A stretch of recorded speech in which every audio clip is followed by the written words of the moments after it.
आक़िबतु लिल्मुत्तक़ीन वस्सलातु वस्सलामु अला सय्यिदिल अंबिया'i वल मुरसलीन अम्मा बाद फ़अऊज़ु बिल्लाहि मिनश शैतानिर रजीम बिस्मिल्लाहिर रहमानिर रहीम कुल्लु नफ्सिन ज़ाइक़तुल मौत आमन्तु बिल्लाहि सदक़ल्लाहु मौलानाल अज़ीम बिबरकति इन्नल्लाहा व मलाइकतहु युसल्लूना अलन नबी या अय्युहल्लज़ीना आमनू सल्लु अलैहि व सल्लिमू तस्लीमा अल्लाहुम्मा सल्लि अला सय्यिदिना व मौलाना मुहम्मदिन व अला आलि सय्यिदिना व मौलाना मुहम्मदिन व बारिक व सल्लिम व सल्लि अलैहि बाआवाज़े बुलंद अस्सलातु वस्सलामु अलैका या सय्यदी या रसूल अल्लाह व अला आलिका व अस्हाबिका या सय्यदी या हबीबल्लाह अस्सलातु वस्सलामु अलैका या सय्यदी या शफ़ीअल मुज़निबीन व अला आलिका व अस्हाबिका या सय्यदी या रहमतल लिल आलमीन। जब भी मेरे होंठों पर मुस्तफ़ा का नाम आता है, जब भी मेरे होंठों पर मुस्तफ़ा का नाम आता है, आसमानों से फरिश्तों का सलाम आता है। जब भी मेरे होंठों पर मुस्तफ़ा का नाम आता है, आसमानों से फरिश्तों का सलाम आता है और वक्त जो उनकी याद में बसर हो जाए वही लम्हा कब्र में हशर में काम आता है। अल्लाह जल्ल जलालुहु व आज़म शानुहु व तम्म बुरहानुहु व अम्मा नवालुहु की हमद के बाद नय्यर ताबा मेहरी दरिक्शां ख्वाजाए की हाँ नूरी दीदाए मुश्ताकां राहते कुलूब आशिकां जनाबे सय्यिदिना मुहम्मद मुस्तफ़ा सल्लल्लाहु अलैहि वसल्लम की ज़ाते बाबरकात पर दरूद व सलाम के नजराने पेश कर लेने के बाद इज़्ज़त व तकरीम के लायक जलवागर स्टेज की जीनत मेरे मसलक के मुक़्तदर हज़रात उलमाए किराम सना ख़ानाने रिसालत मआब सल्लल्लाहु अलैहि वसल्लम और ख़त्म चेलम की इस महफ़िल पाक में तशरीफ़ लाने वाले हाज़रीन व सामीन अस्सलामु अलैकुम व रहमतुल्लाहि व बरकातुहू। कुरान मजीद फ़ुरक़ान हमीद की जो आया मुक़द्दसा मैंने तिलावत करने का शर्फ़ हासिल किया है, अल्लाह रब्बुल आलमीन इरशाद फरमाता है कुल्लु नफ्सिन ज़ाइक़तुल मौत, कि हर नफ्स ने मौत का जायका चखना है। हज़रत अलीउल मुर्तज़ा रज़ी अल्लाह ताला अन्हु आपकी खिदमत में एक साइल आया और अर्ज़ की, हज़रत मैंने आपसे एक सवाल पूछना है। आपने फरमाया पूछो। तो साइल ने कहा कि मेरा सवाल मुख्तसर है और मुझे जवाब भी मुख्तसर चाहिए। अगर तो वो जवाब मेरी तशफ़ी के लिए काफ़ी हुआ तो मैं अपनी ज़िंदगी के बकिया अय्याम उसी के मुताबिक गुजार के अपने लिए तोशा आखरत बनाऊंगा। उसने अर्ज़ की, हुज़ूर वाला मुझे ये बताएं कि करीब क्या है और करीब तर क्या है। तो आपने फरमाया कि करीब क़यामत है और करीब तर मौत है। तो हबाब ज़ी वक़ार हम में से किसी को ये मालूम नहीं कि किसकी मौत किस वक़्त होगी, हम में से कोई नहीं जानता। लेकिन ये बात अटल हकीकत है कि जो इस दुनिया में आया उसने इस दुनिया से जाना है। जो भी इस दुनिया में आया एक न एक दिन उसने इस दुनिया से जाना है। किसी को मालूम नहीं कि सांसों की माला कब टूट जाए और बंदा इस दुनिया को छोड़कर वो चला जाए। तो हमें अल्लाह रब्बुल आलमीन ने ये जो ज़िंदगी के कीमती लम्हात दिए हैं, हमें चाहिए कि हम इसमें आमाल सालिह अंजाम देकर अपनी आखरत का सामान करें।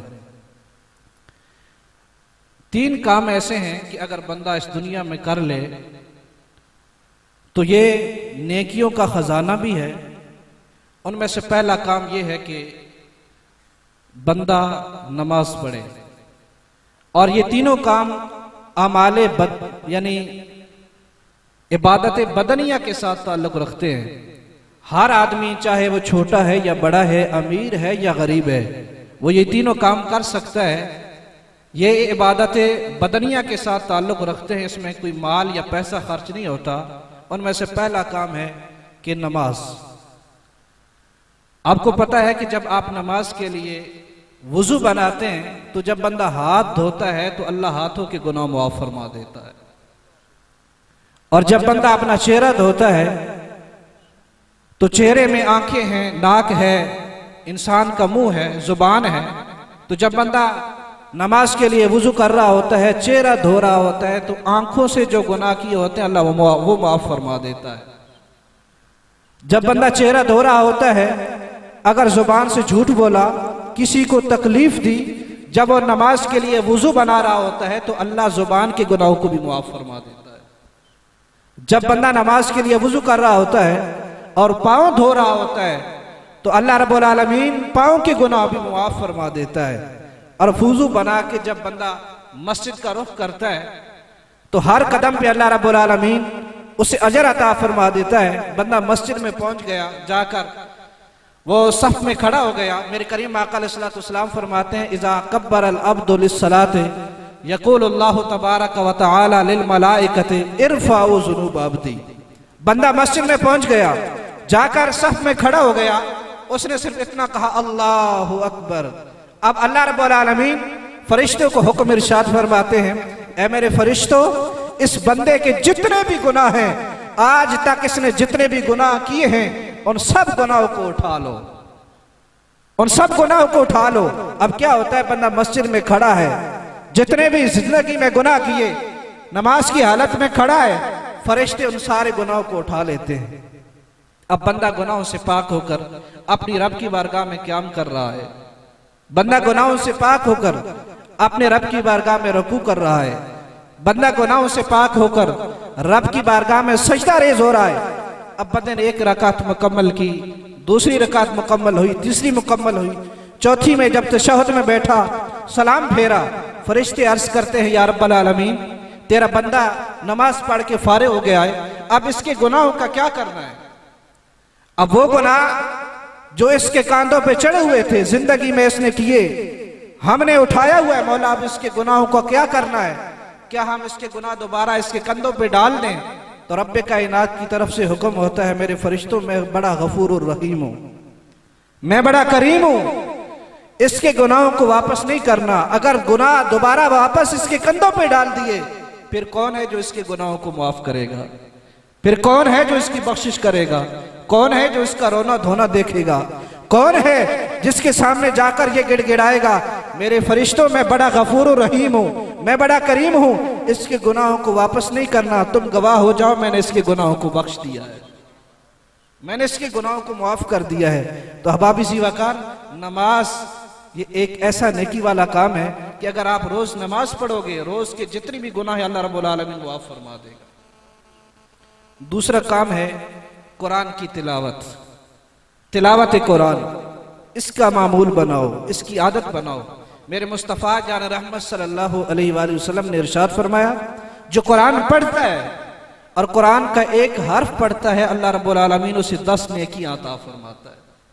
जो कुरान का एक हर्फ पढ़ता है, मेरे मुस्तफ़ा फरमाते हैं, अल्लाह रब्बुल आलमीन उसे 10 नेकियां अता फरमाता है। और मेरे आका ने फरमाया, जो पढ़ता है ना अलिफ लाम मीम, अलिफ लाम मीम, फरमाया अल्लाह रब्बुल आलमीन इस एक लफ्ज पे उसे 30 नेकी अता फरमाता है। और मेरे आका फरमाते हैं, अब कुछ लोग हैं जो कहते हैं हमसे पढ़ा नहीं जाता, हमारी जुबान हमारा साथ नहीं देती, पढ़ा हुआ तो है लेकिन पढ़ने में दिक्कत होती है। मेरे आका फरमाते हैं, जो कुरान पढ़ता है ना, जो कुरान पढ़ता है तो जुबान में लुकनत की वजह से या अजमी होने की वजह से उसका लहजा जो टूटता है, मेरे आका फरमाते हैं ऐसा शख्स जो कुरान पढ़ता है और कुरान पढ़ने में उसे मुशक्कत होती है, अल्लाह रब्बुल आलमीन उसे 2 अजर अता फरमाता है, अल्लाह उसे 2 अजर अता फरमाता है। तो अहबाब ज़ीवकार, कुरान की तिलावत को अपना मामूल बनाओ। मेरे आका फरमाते हैं जो कुरान पढ़ता है ना, अगर गुनाह करने की वजह से हमारे दिलों में जो जंग लग जाता है, इबादत की तरफ से हमारी रग़बत नहीं होती, हमारा दिल नहीं चाहता, हमारा मन नहीं करता कि हम कोई नेकी का काम करें, ये वजह होती है कि हमारे दिलों में गुनाहों की वजह से जंग लग जाता है। मेरे आका फरमाते हैं जो कुरान पढ़ता है ना, अल्लाह दिलों का जंग खत्म फरमा देता है, दिलों का जंग उतर जाता है।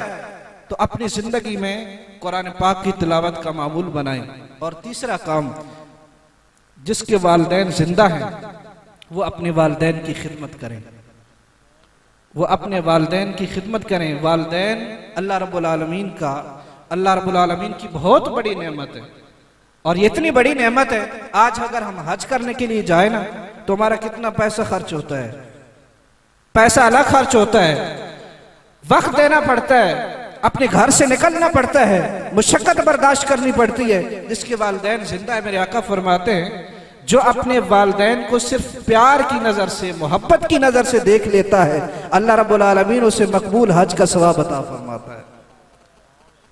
अब देखो, वालिदैन के चेहरे की सिर्फ ज़ियारत करना इतना बड़ा अजर और सवाब है, तो वालिदैन की खिदमत का कितना बड़ा सिला होगा, कितना बड़ा अजर होगा। तो अपनी जिंदगी में नमाज पढ़ने का मामूल बनाएं, अपनी जिंदगी में कुरान की तिलावत का मामूल बनाएं, और अपनी जिंदगी में अपने वालिदैन की खिदमत का मामूल बनाएं। और जिसके वालिदैन इस दुनिया में हयात नहीं है, पर्दा फरमा गए हैं, तो मेरे करीम आका अलैहिस्सलातु वस्सलाम ने फरमाया जो जुमे वाले दिन अपने वालिदैन की कब्र की ज़ियारत करता है, अल्लाह रब्बुल आलमीन उसके गुनाह भी मुआफ़ फरमा देता है। और अल्लाह रब्बुल आलमीन अगर वो गुनाहगार है, अगर वो गुनाहगार है तो अल्लाह रब्बुल आलमीन अपने नेक बंदों में उसका शुमार फरमा देता है। दुआ है अल्लाह रब्बुल आलमीन हमें अमल की तौफीक अता फरमाए। व आखिरु दावाना अनिल हम्दुलिल्लाहि रब्बिल आलमीन।